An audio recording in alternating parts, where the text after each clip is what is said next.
Ya, Shalom, Bapak Ibu Saudara yang terkasih. Mari kita satukan hati kita bersama-sama. Kita datang pada Tuhan menyembah untuk pagi hari ini Minggu 12 Agustus 2020. Kita mulai bersama-sama penyembahan via daring. Kita siapkan hati kita bersama-sama. Mari saja Bapak Ibu Saudara yang terkasih, untuk kata Anda arahkan hati kita sembah Tuhan bersama-sama. Tuhan, terima kasih buat anugerah-Mu. Pagi hari ini Tuhan, Kau ajar setiap kami. Kami datang padamu Tuhan yang sebuah kerinduan hati, karena kami percaya Tuhan Engkau yang ditinggikan di tengah-tengah ibadah kami Tuhan. Kuasa-Mu tak terbatas Tuhan, lebih apapun juga. Karena berdoa berkesatuan hati gereja-gereja di kota ini Tuhan, mari Tuhan siapkan setiap kami Tuhan. Mari Roh Kudus siapkan setiap kami mengalami masa-masa luar biasa bersama dengan Engkau. Pagi hari ini Tuhan, siapkan hati kami dalam nama Tuhan Yesus. Karena hati kami jadikan hati yang syukur dan penuh ucapan syukur ya Tuhan. Ini penyembahan kami padamu Tuhan. Mari Tuhan Roh Kudus singkapkan kebenaran demi kebenaran dalam hidup kami. Karena kami tahu Kau yang sanggup melakukan segalanya. Terima kasih ya Tuhan, Kau ajar buat setiap kami. Karena nama hadakian ayana nama takana asa. Terima kasih Bapa di surga, Kau ajar buat setiap kami. Kami bersyukur.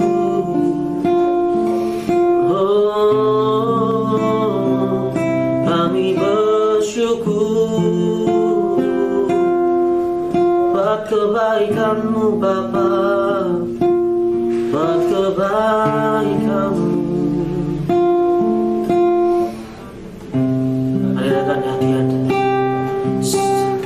Saat ku masuk ke hadirat-Mu,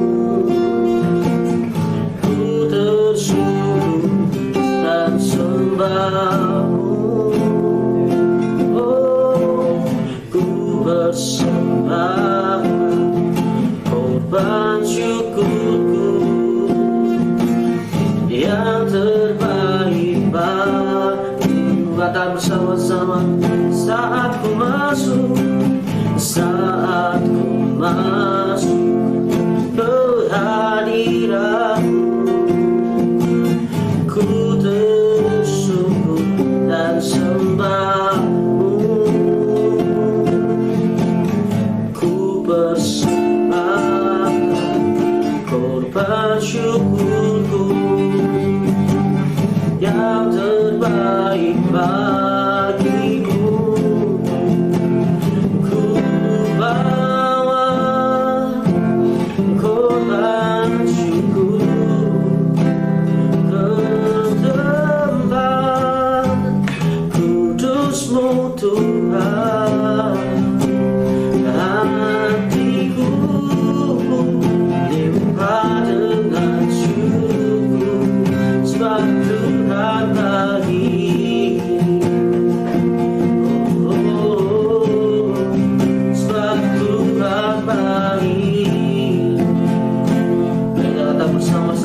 Saat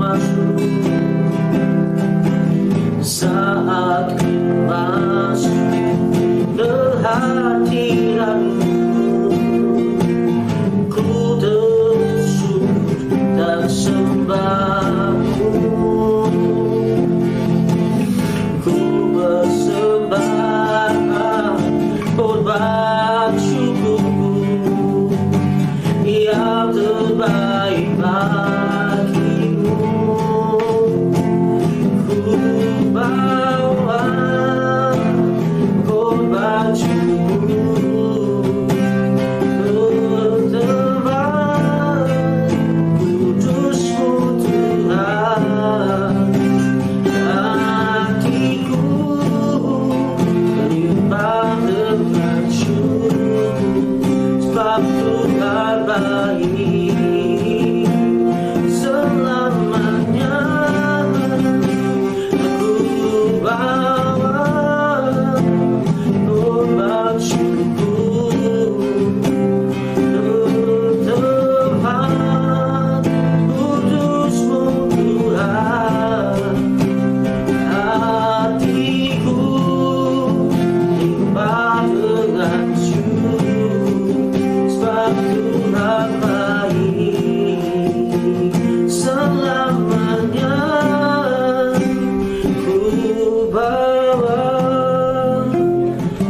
ucapan syukur ke tempat kudus-Mu Tuhan.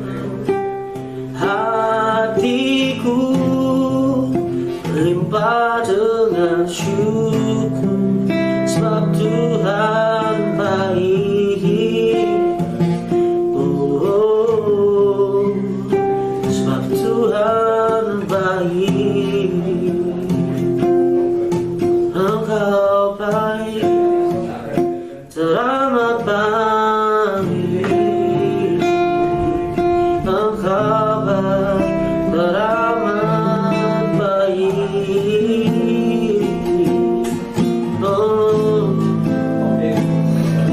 oh, Engkau baik, teramat baik. Engkau baik, Yesus, Kau baik. Oh, Kau baik, Engkau baik Tuhan.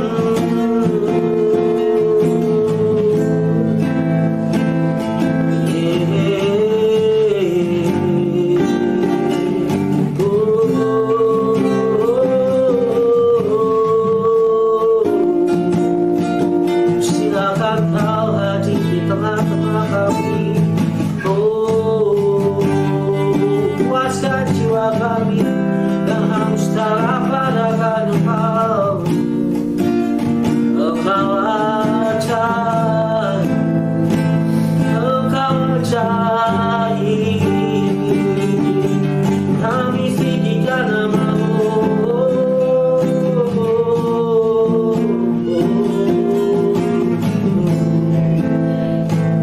Yesus.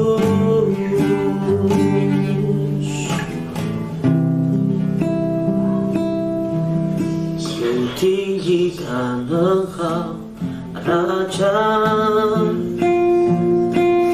yang duduk di atas tahta. Engkau mulia, ajaib dan heran. Ku kagum akan Engkau Tuhan. Ku tinggikan Engkau, Raja yang duduk di atas tahta. Engkau mulia, ajaib dan heran. Ku kagum akan Engkau Tuhan. Ku tinggikan Engkau, Raja yang duduk di atas tahta. Engkau mulia, ajaib dan heran. Ku kagum akan Engkau Tuhan. Ku tinggikan Engkau, Raja yang duduk di atas tahta. Engkau mulia, ajaib dan heran.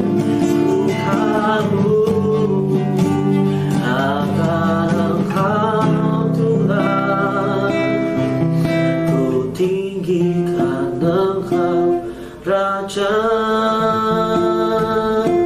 yang duduk di atas tahta. Engkau mulia, ajaib dan heran. Ku kagum akan Engkau. Ku kagum akan Engkau. Ku kagum, ku kagum akan Engkau Tuhan. Oh,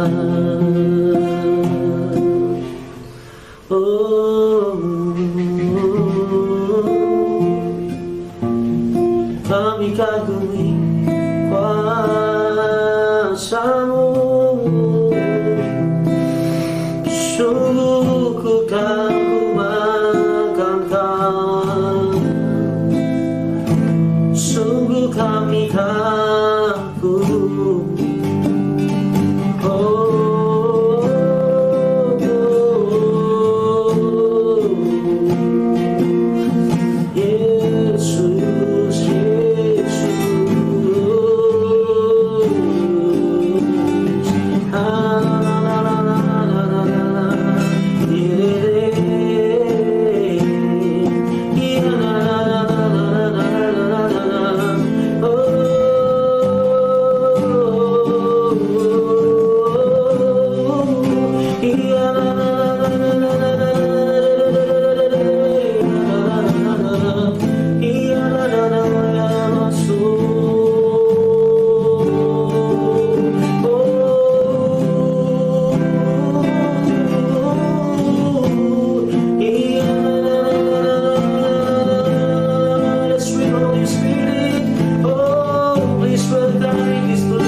Sembah Kau Allahku, Bapa dan Sahabatku, Kau yang pedulikan seluruh hidupku.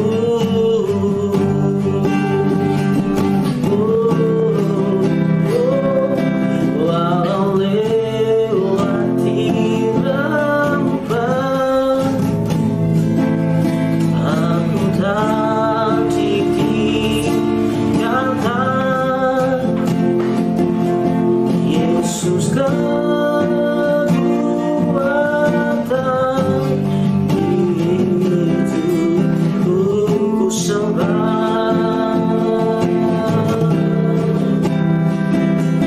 ku sembah Kau Allahku, Bapa dan Sahabatku, Kau yang pedulikan seluruh hidupku.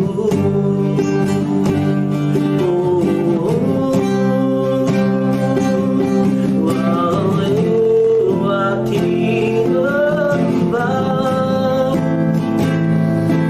aku tak ditinggalkan. Yesus kekuatan hidupku, sama-sama katakan, ku sembah Kau Allahku, Bapa dan Sahabatku, Kau yang pedulikan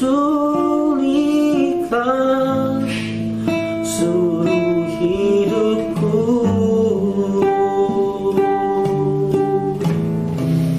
Mari ya Tuhan, walau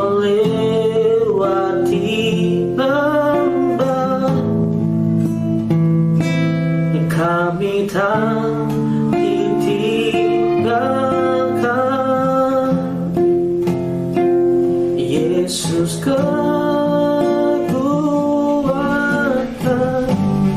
di hidupku.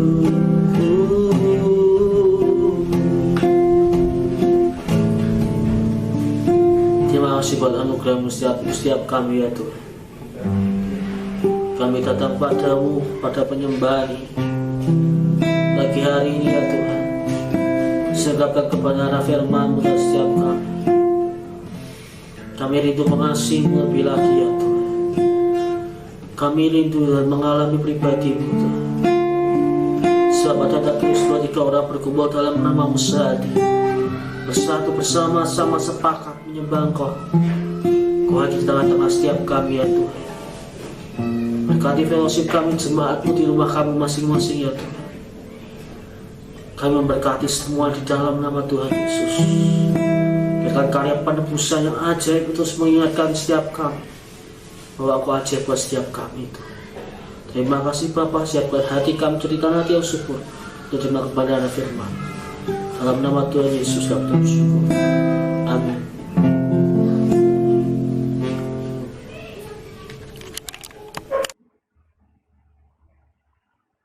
Shalom, selamat pagi Bapak Ibu Saudara sekalian. Selamat berjumpa kembali di dalam kasih Kristus. Pada kesempatan pagi ini kita akan kembali belajar bersama-sama kebenaran firman Tuhan. Tapi sebelum kita lanjutkan, saya mau tunjukkan gambar di samping berikut.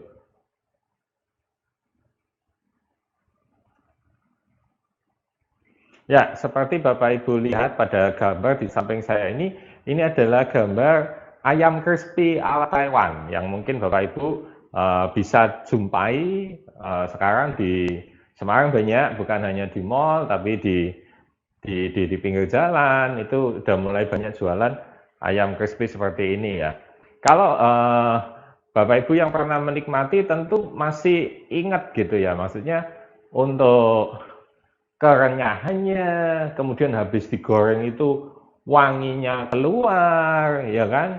Wah, itu ketika disajikan, itu luar biasa, begitu kan?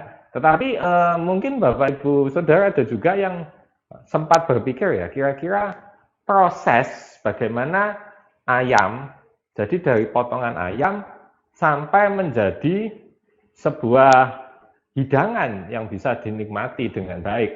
Itu kalau saya boleh share sedikit ya, ayam ini itu sebelumnya dia akan mengalami proses dikuliti terlebih dahulu. Jadi dari utuh begitu kan, dibikin file, jadi kulitnya udah dilepasin gitu ya, dikuliti, kemudian dipotong, dan setelah dipotong maka ayam itu masih perlu dipukul-pukul lagi gitu. Jadi supaya dia lebih lebar. Jadi dia lebih lebar, lebih tipis. Nah, setelah dipukul-pukul, habis itu baru diberikan bumbu, tepung, dibolak-balik. Nah, belum selesai di situ. Ayam tersebut harus masuk ke dalam penggorengan panas 170 derajat, kira-kira 4-5 menit. Setelah selesai, ditaburi bumbu lagi, nah baru siap untuk disajikan. Jadi untuk pagi ini tema firman yang saya mau bagikan adalah tentang proses. Ya, jadi memang kalau kita bicara soal proses, memang tema-tema tentang proses itu tidak gimana ya, untuk sebagian besar kita kalau dengar proses, wah nggak enak ya, wah nggak terlalu menarik ya topiknya ya, terutama untuk daging kita. Itu kalau dengar proses itu pasti nggak enak begitu. Tapi kita mau buka bersama-sama terlebih dahulu di dalam Filipi 2 ayat 5 sampai 8. Filipi 2 ayat 5 sampai yang ke-8. Saya akan bacakan ya, Bapak Ibu. Hendaklah kamu dalam hidupmu bersama menaruh pikiran dan perasaan yang terdapat juga dalam Kristus Yesus, yang walaupun dalam rupa Allah, tidak menganggap kesetaraan dengan Allah itu sebagai milik yang harus dipertahankan, melainkan telah mengosongkan dirinya sendiri. Ya, Bapak Ibu bisa garis bawah itu, telah mengosongkan dirinya sendiri dan mengambil rupa seorang hamba dan menjadi sama dengan manusia. Dan dalam keadaan sebagai manusia, ia telah merendahkan dirinya dan taat sampai mati, bahkan sampai mati di kayu salib. Ya, kalau hari gini ya Bapak Ibu mungkin tahu ya, namanya kemajuan teknologi segala macam. Ini eranya kalau nilai dunia itu mengajarkan ke kita, ini waktunya untuk tampil gitu ya. Ini waktunya untuk eksis. Jangan sampai nggak eksis begitu kan. Tetapi ketika kita baca firman ini, di situ dikatakan bahwa Yesus malah mengosongkan dirinya. Ya, dalam terjemahan King James Version di situ dikatakan of no reputation. Jadi yang namanya reputasi itu ditinggalin begitu ya. Kira-kira seperti itu. Jadi mengosongkan diri. Kesetaraan dengan Allah itu Tuhan Yesus itu letakkan seperti itu ya, direlakan seperti itu. Kesetaraan dengan Allah itu diletakkan, mengosongkan diri, mengambil rupa sebagai manusia. Ya kalau kita sebagai manusia ya, seringkali kan kita maunya itu yang kelihatan gitu ya, yang istilahnya menonjol lah, yang kelihatan pokoknya begitu ya. Tapi kalau kita ngomong proses, ini biasanya jadi kurang menarik, karena proses itu biasanya sifatnya lebih ke dalam gitu ya. Prosesnya lebih pengerjaan, proses itu sifatnya ke dalam. Jadi saya kasih contoh begini, misalkan Bapak Ibu tahu ya, ada bangunan gedung-gedung bertingkat, entah itu perkantoran, entah itu mall atau hotel, bertingkat sedemikian tingginya. Memang yang kelihatan itu bangunannya tinggi banget gitu. Tetapi kita juga harus tahu seberapa dalam fondasinya.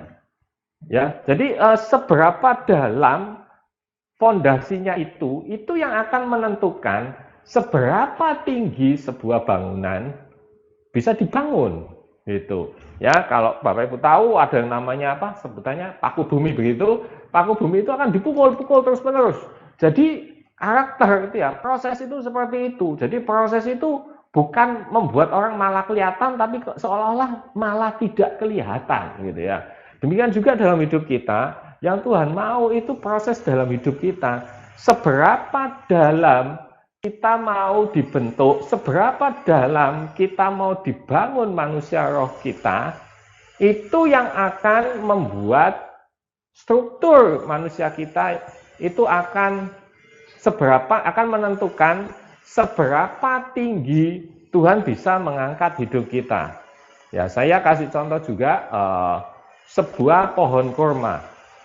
Kalau Bapak Ibu tahu yang namanya pohon kurma di padang gurun, yaitu ketika bijinya itu ditanam, maka ditanam di dalam pasir. Nah, kemudian setelah ditanam dalam pasir, kemudian ditimpa dengan batu di atasnya. Jadi ketika harapannya begini memang, pohon kurma itu dia tidak cepat-cepat ke atas. Tetapi apa yang dikerjakan oleh pohon kurma? Yang dikerjakan pohon kurma adalah akar-akarnya akan cenderung ke bawah terus-menerus sampai ketemu dengan sumber air yang tepat. Ketika dia menemukan sumber air, mata air yang tepat sampai jauh ke dalam, disitulah batang mulai tumbuh. Nah, ketika itu sudah cukup siap untuk bertumbuh, maka batu yang di atasnya itu akan terguling dengan sendirinya. Dan itu juga yang membuat pohon kurma itu akan lebih matang, dalam artian akan tahan terhadap badai, tahan terhadap sengatan sinar matahari. Itu yang menyebabkan adalah akar-akarnya yang masuk ke dalam. Seperti saya sampaikan tadi, seberapa tinggi kita mau dipakai Tuhan, diangkat Tuhan, maka seberapa dalam karakter kita mau izinkan Tuhan proses di dalam kehidupan kita. Saya lanjutkan juga ya. Sebetulnya tidak sulit bagi Tuhan untuk mengubah situasi di sekitar kita. Tidak sulit, itu kalau buat Tuhan ya mungkin hanya semudah membalikkan telapak tangan gitu ya. Tetapi apa yang Tuhan mau di dalam hidup kita itu sebetulnya Tuhan lebih ingin mengubah karakter hidup kita gitu ya. Kita baca di dalam Kejadian 1 ayat 26 sampai 27. Kejadian 1 ayat 26 sampai 27.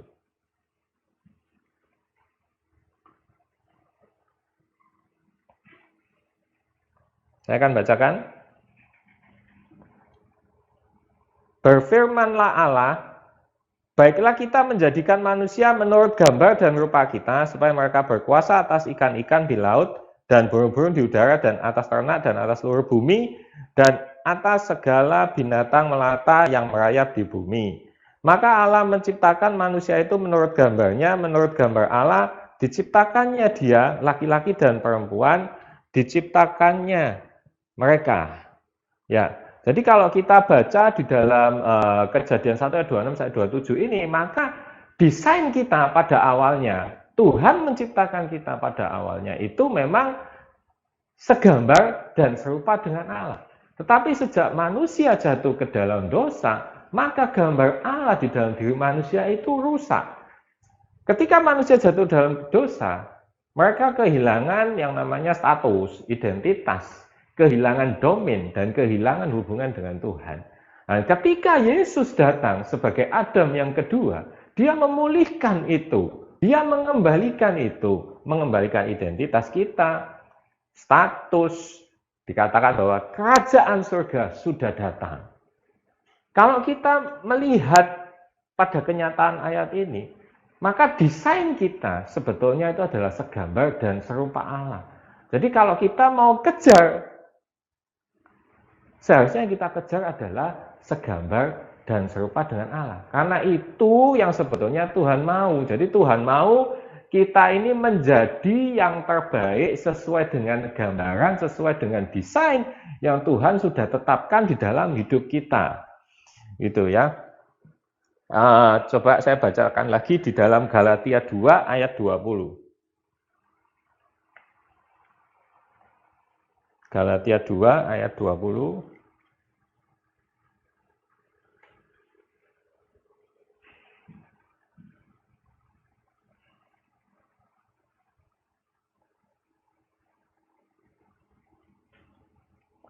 Namun aku hidup, tetapi bukan lagi aku sendiri yang hidup, melainkan Kristus yang hidup di dalam aku. Dan hidupku yang kuhidupi sekarang di dalam daging adalah hidup oleh iman dalam Anak Allah yang telah mengasihi aku dan menyerahkan dirinya untuk aku. Ya, jadi dari ayat ini sudah dikatakan bahwa bukan lagi kita yang hidup sebetulnya. Ya, jadi kalau Yohanes Pembaptis katakan bahwa biar dia yang makin bertambah, aku makin berkurang. Jadi biar kehidupan kita ini bukan lagi kita sendiri, tetapi Yesus yang hidup di dalam aku. Tetapi kenyataannya tidak semudah itu. Ya, dengan kecenderungan daging kita, kita cenderungnya ini mau, ini loh aku. Eksis gitu kan. Ini loh saya gitu. Ya. Kita lihat ya, kenyataan ini coba kita bandingkan di dalam Matius 5 ayat 13.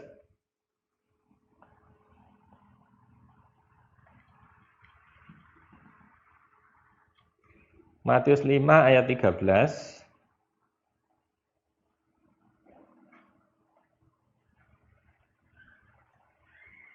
Ya, kamu adalah garam dunia. Jika garam itu menjadi tawar, dengan apakah ia diasinkan? Tidak ada lagi gunanya selain dibuang dan diinjak orang. Di situ Yesus katakan bahwa kamu adalah garam dunia. Kita adalah garam dunia. Ya, jadi kalau garam, ya kalau Bapak Ibu tahu, yang namanya garam itu fungsinya adalah memberikan rasa asin. Namanya masakan, kalau nggak ada garamnya itu nggak enak. Tetapi kapan garam itu bisa berfungsi? Garam itu bisa berfungsi ketika dia melarutkan dirinya. Saya kasih contoh, maksud saya begini. Ketika kita makan soto, ketika kita makan sop, ketika kita makan bakso, itu di situ ada rasa asin, begitu kan, sedap, begitu ya, nikmat, begitu kan ya, istilahnya sampai di suapan yang terakhir, begitu.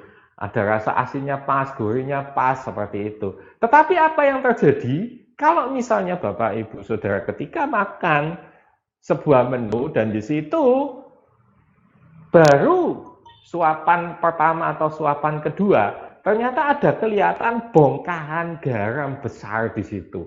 Kira-kira apa yang Bapak Ibu akan kerjakan?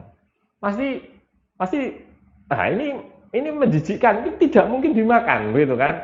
Karena garam itu dia akhirnya tidak merata ke semua daerah, tidak merata ke semua masakan itu, gitu. Tapi kalau bongkahan itu kita makan, wah, itu yang bisa bikin kita darah tinggi. Itu yang bongkahan garam yang gede-gede itu yang bisa bikin kita bluder. Jadi maksud saya begini, garam itu fungsinya dia akan berfungsi ketika dia larut. Artinya apa? Tidak kelihatan.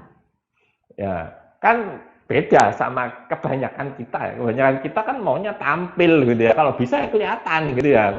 Lalu nggak bisa ya nanti ya orang harus tahu dong siapa saya dong gitu. Istilahnya kalau orang sekarang itu ya diwongke seperti begitu ya. Masa saya yang udah senior begini kok nggak dianggap gitu ya. Kok dia yang lebih baru gitu kok malah diundang, kan harusnya saya gitu ya. Kita cenderungnya itu memang seperti itu. Kita cenderungnya itu tampil. Kita kecenderungan manusiawi kita itu eksis, nggak mau larut, maunya kelihatan gitu ya. Kalau kita ingat yang namanya Ananias dan Safira, ya mereka berdusta, mereka mendustai Tuhan, mereka mendustai Roh Kudus. Sebetulnya ujungnya apa sih? Mereka itu hanya ingin tampil, maksudnya orang-orang di sekitar mereka itu bilang wow gitu ya. Akhirnya mereka menahan sebagian penjualan lahan mereka gitu. Padahal sebetulnya kalau tidak diinin semua ya nggak apa-apa. Cuma mereka mendustai Tuhan. Tujuannya apa? Supaya mereka dilihat orang gitu. Oh ini loh Ananias gitu. Ya itu kecenderungan daging kita. Demikian juga kalau misalnya kita yang sudah ada di dalam pelayanan pun gitu ya. Kalau kita tidak hati-hati, maka kita bisa terjebak di dalam sebuah saya bisa katakan fenomena panggung gitu ya. Ketika kita melayani, maka itu akan bisa jadi dua kecenderungan. Bisa jadi panggung, bisa jadi mesbah. Bisa jadi panggung ketika kita masih dengan segala kedagingan dan ego kita ingin tampil, kita ingin menunjukkan siapa kita di hadapan manusia seperti itu. Kita tidak mau dianggap rendah, kita tidak mau dipandang remeh, kita tidak mau dipandang lemah. Itu yang membuat kita ingin tampil gitu. Atau kita menjadikan pelayanan itu sebagai sebuah mesbah, di mana kita ini mau sungguh-sungguh meletakkan daging kita di hadapan Tuhan sebagai sebuah persembahan yang kudus dan yang berkenan kepada Tuhan. Ya mari kita cek saat ini sama-sama. Kalau misalnya masih ada Bapak Ibu yang mungkin mudah marah, mudah tersinggung, mudah iri hati, mari kita cek sama-sama. Jangan-jangan itu sebetulnya yang kesinggung itu ego kita gitu ya. Kita nggak mau dianggap sepele gitu. Kita tidak mau dianggap kalah dengan tetangga kita, dengan saudara kita yang sebelah sana. Seperti jangan-jangan seperti itu. Atau juga bisa jadi kalau misalnya memang ada yang sedang bergumul dengan utang piutang. Coba cek apakah itu memang larinya lebih banyak ke hal-hal yang sifatnya konsumtif gitu ya. Ngikutin ada HP terbitan baru, setiap kali ada terbitan baru. Beli hanya untuk eksis. Hanya untuk memuaskan ego kita, hanya supaya kita dipandang orang gitu ya. Itu yang akan membuat kita terjebak gitu ya, terjebak dengan utang piutang kita.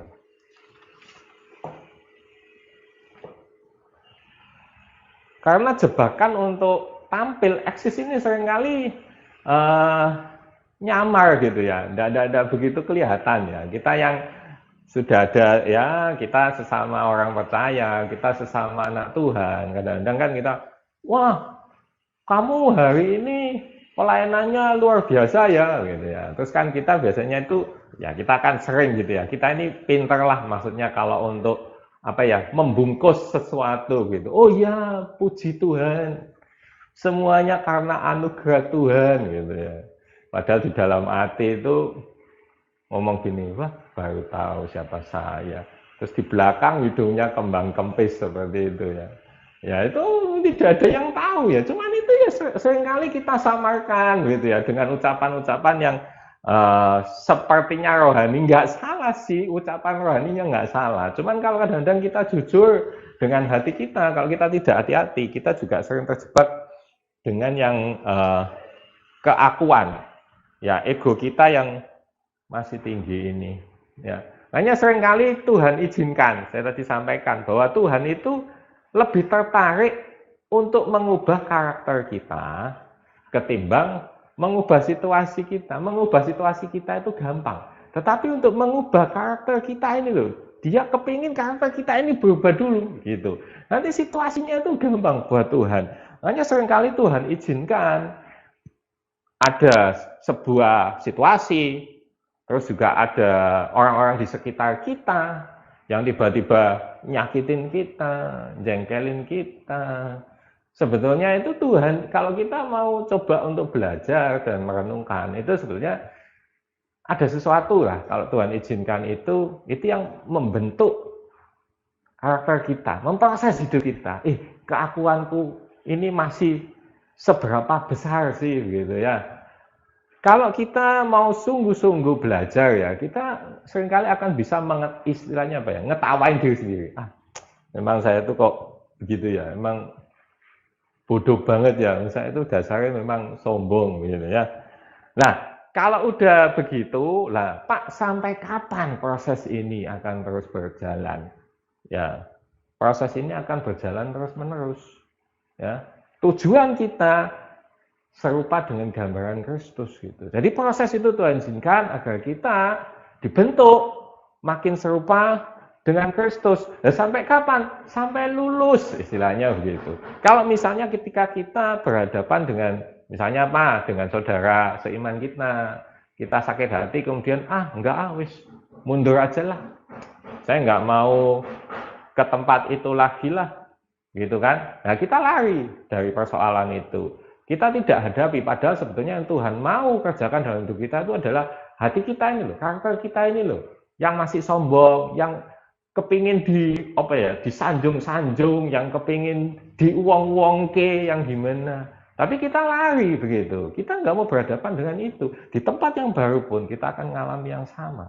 Jadi itu akan terus berlaku begitu ya, sampai istilah saya itu sampai buah-buah roh itu muncul ya, sekitar kita itu bisa menikmati. Sekarang Pak ini sudah berubah ya, sudah sabar gitu ya. Itu pun akan masih terus berlanjut ya. Kalau Bapak Ibu tahu yang namanya kupu-kupu itu berupa dari dia jadi ulat dulu, dari ulat yang menggelikan gitu ya, yang bikin gatel begitu, sampai dia jadi kupu-kupu itu nggak langsung, tetapi dia harus melewati sebuah proses yang namanya kepompong. Ya, ketika proses kepompong itu bicara soal apa? Nggak aktif begitu ya, nggak kelihatan, diam dia dari ulat yang begitu agresif. Makan nih daun, tiba-tiba dia harus jadi seperti kepompong, diam, nggak ngapa-ngapain. Dia seringkali kamuflase supaya nggak kelihatan oleh yang serangga-serangga atau binatang yang lain yang bisa makan dia. Dia menyamarkan diri, maksudnya nggak bisa kelihatan begitu. Ada fase-fase di dalam hidup kita untuk menjadi kupu-kupu. Kita harus izinkan hidup kita diproses.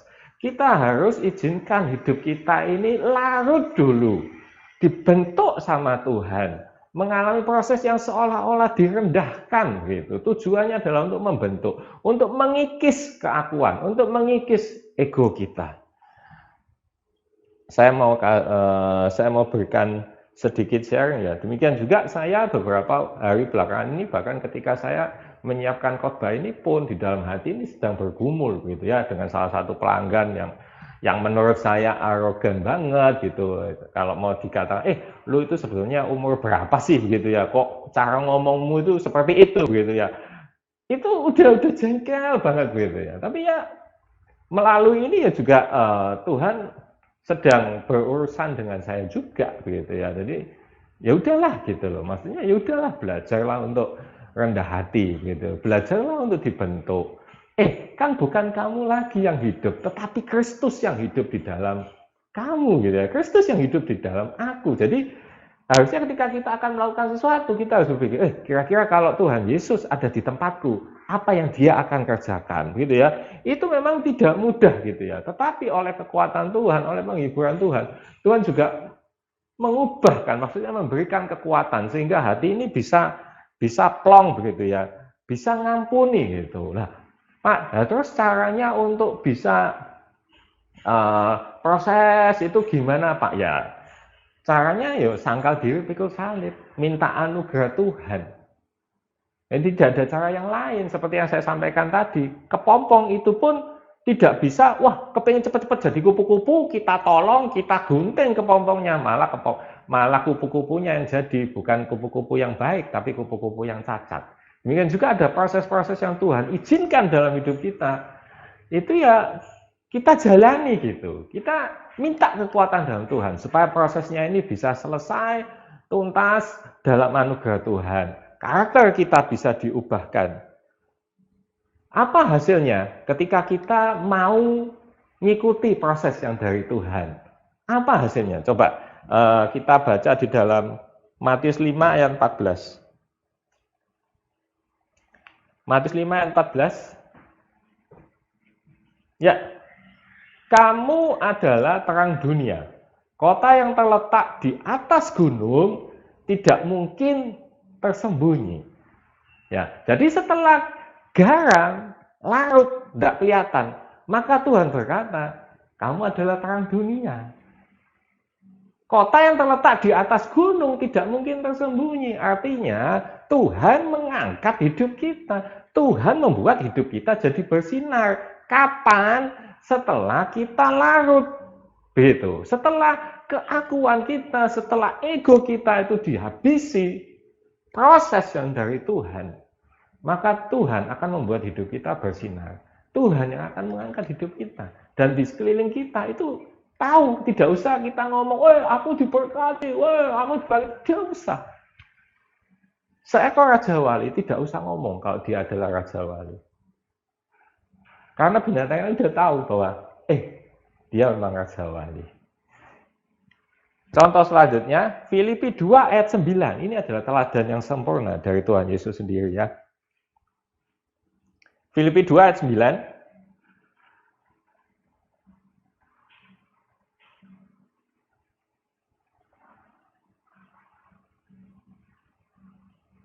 Oke? Ya, itulah sebabnya Allah sangat meninggikan dia dan mengaruniakan kepadanya nama di atas segala nama. Selanjutnya Bapak Ibu bisa baca sendiri. Jadi apa yang saya sampaikan di sini adalah ketika Yesus mengosongkan dirinya setelah kejadian itu, di ayat selanjutnya Tuhan berkata, maka Allah sangat meninggikan dia. Firman Tuhan berkata, maka Allah sangat meninggikan dia. Artinya apa? Bahwa ya, kalau tidak ada salib, tidak ada kemuliaan. No cross, no glory. Kita ingat tokoh-tokoh di Alkitab, Janjian Lama, misalnya di Yakub, sebelum dia jadi Israel, sebelum dia jadi pangerannya Tuhan, maka keakuannya dihabisi di rumah mertuanya.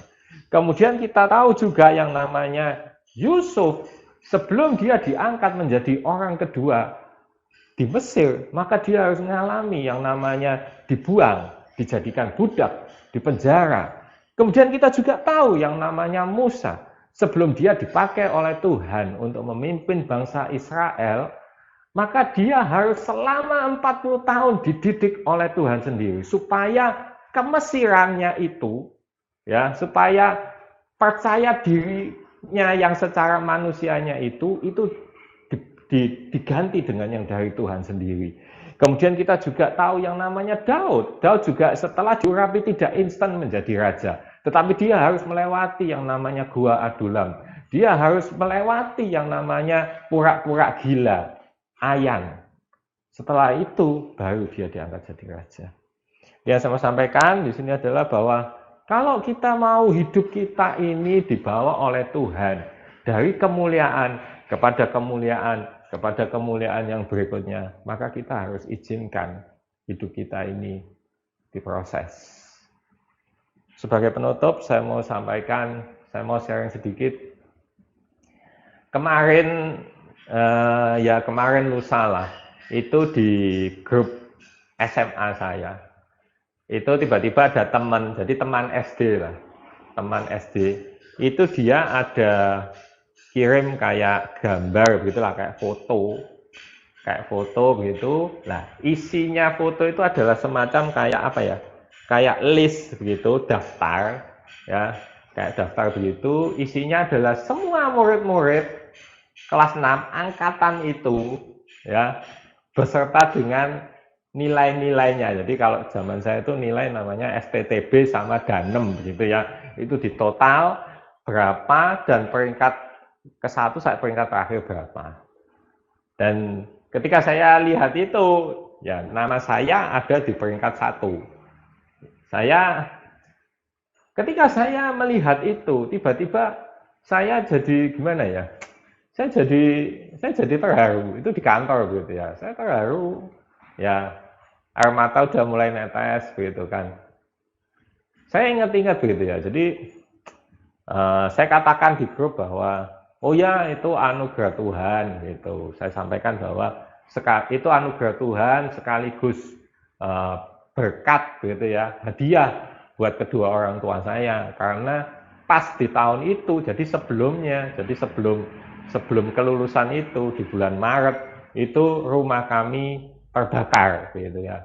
Jadi dengan adanya saya yang peringkat 1 itu, saya mendapatkan beasiswa untuk masuk SMP tanpa bayar uang pangkal, kemudian uang sekolah gratis selama setahun.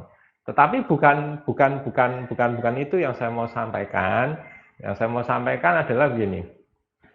Saya itu Tuhan memberikan anugerah kepada saya. Cuman kedagingan, keakuan saya ini yang membuat seringkali saya lebih mengandalkan kepada pikiran saya ketimbang mengandalkan Tuhan. Dan itu saya tahu betul. Tuhan itu mengajar saya dari tahun ke tahun, dari waktu ke waktu, mau itu di sekolah, mau itu di pekerjaan, di rumah tangga, dalam hubungan dengan Tuhan. Saya tahu itu Tuhan mendidik saya. Jadi ceritanya kan waktu pandemi itu kan bisnis kan relatif slow ya, banyak sekali yang turun begitu kan.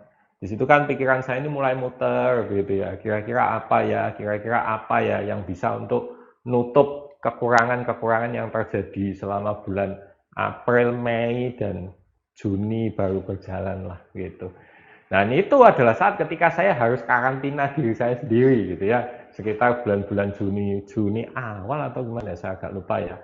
Itu kan saya tenggorokan sakit atau gimana, akhirnya saya rapid test, hasilnya memang non reaktif, tetapi saya memutuskan untuk isolasi mandiri selama 14 hari, itu di bulan Juni itu. Nah, ketika isolasi mandiri itu selama itu ya secara logika berarti saya lebih terbatas untuk mengakses ke market, saya lebih terbatas untuk mengakses ke customer begitu ya.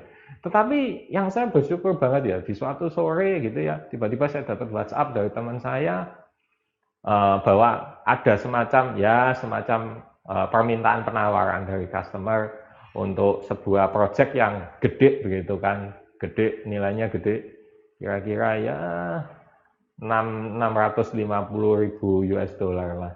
Nah, kemudian ketika saya di rumah kan waktu itu, saya sedang duduk, tiba-tiba ada impresi yang kuat yang keluar dari hati saya itu seperti ini.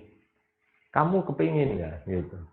Saya kaget gitu ya, karena saya terus terang saya bukan orang yang sering-sering dengar suara Tuhan atau gimana, enggak, tapi itu enggak biasa begitu, impresi itu enggak biasa. Nah, setelah itu saya respon Roh Kudus, saya bilang, Roh Kudus, iya sih gitu. Jadi ya agak malu-malu begitu saya sampaikan, iya sih gitu. Terus tapi setelah itu saya berdoa, Roh Kudus ajari aku untuk minta kepada Bapa. Dan situ ya saya berdoa, Bapak berkenan, kiranya berkenan ya dapatlah begitu. Nah, selang sekian hari di luar dugaan saya, itu puji Tuhan dapat proyek itu. Jadi itu proyek yang di luar pemikiran saya. Apa yang saya usahakan selama ini seringkali itu hasilnya tidak sesuai ekspektasi, hasilnya juga secara ini juga belum begitu besar. Tetapi apa yang di luar ekspektasi saya, di luar pikiran nalar logika saya, itu tiba-tiba Tuhan memberikan besar seperti itu. Di situ saya belajar, di situ saya diajari bahwa percayalah kepada Tuhan dengan segenap hatimu. Jangan bersandar kepada pengertianmu sendiri. Akuilah dia dalam segala lakumu, maka ia akan meluruskan jalanmu. Jadi saya diajar gitu ya. Yang customer biasanya susah banget untuk tembus gitu ya. Untuk nawarnya itu banget gitu. Kemudian dari suppliernya juga mau nurunin harga itu susah itu. Entah kenapa di kasus kali itu semuanya berjalan dengan begitu lancar dalam anugerah Tuhan. Saya bersyukur. Di situ saya belajar bahwa Tuhan terus memproses hidup saya, dan saya percaya juga di tengah-tengah proses yang Bapak Ibu Saudara yang mungkin saat ini sedang dihadapi, percayalah bahwa tujuan Tuhan ingin karakter kita makin diubahkan, struktur bangunan rohani kita ini makin kuat, dan saya percaya Tuhan ingin membawa kita dari kemuliaan kepada kemuliaan selanjutnya. Amin. Mari kita tundukkan kepala. Terima kasih Tuhan, kami bersyukur Tuhan buat firman-Mu Tuhan pada pagi hari ini yang kiranya menguatkan Tuhan setiap kami. Roh Kudus-Mu Tuhan, bicara Tuhan buat setiap kami Tuhan. Kami percaya Tuhan, apapun Tuhan yang sedang terjadi Tuhan ada atas hidup kami Tuhan. Tidak ada yang terjadi di luar seizin-Mu Tuhan. Semuanya Tuhan terjadi atas seizin-Mu, dan kami percaya tidak ada rancangan-Mu yang jahat atas kami. Setiap proses Tuhan yang Kau izinkan terjadi atas hidup kami percaya itu akan mendatangkan kebaikan buat kami. Untuk membentuk hidup kami, membentuk karakter kami, makin serupa dengan Engkau Tuhan. Dan kami percaya Engkau rindu Tuhan untuk membawa kami Tuhan, makin hari Tuhan makin serupa Engkau. Engkau rindu membawa kami makin hari Tuhan dari kemuliaan ke kemuliaan selanjutnya Tuhan, dalam anugerah dan kebaikan-Mu Tuhan. Terima kasih Tuhan, kalau sebentar Tuhan kami diberi kesempatan Tuhan untuk memberikan persembahan kami, Tuhan mengembalikan perpuluhan, janji iman, nasar kami, Tuhan Engkau yang bicara Tuhan kepada setiap kami Tuhan. Kami melakukannya ini Tuhan dengan ketaatan, dengan penuh kasih kepada-Mu. Terima kasih Tuhan, hanya di dalam nama Tuhan Yesus kami berdoa dan kami bersyukur. Semua yang percaya dan diberkati katakan amin. Kita akan saksikan video pengumuman sebagai berikut.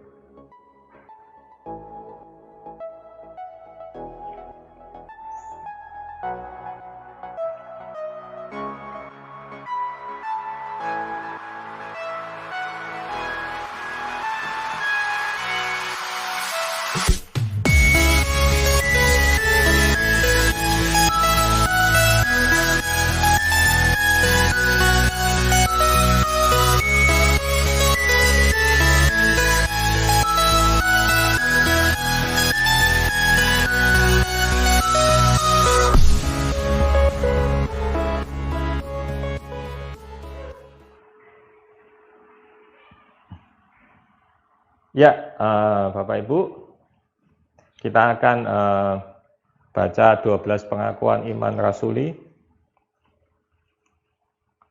Aku percaya kepada Allah, Bapa yang Maha Kuasa, Khalik langit dan bumi, dan kepada Yesus Kristus, anaknya yang tunggal, Tuhan kita, yang dikandung daripada Roh Kudus, lahir dari anak darah Maria, yang menderita sengsara di bawah pemerintahan Pontius Pilatus, disalibkan, mati dan dikuburkan, turun ke dalam neraka kerajaan maut.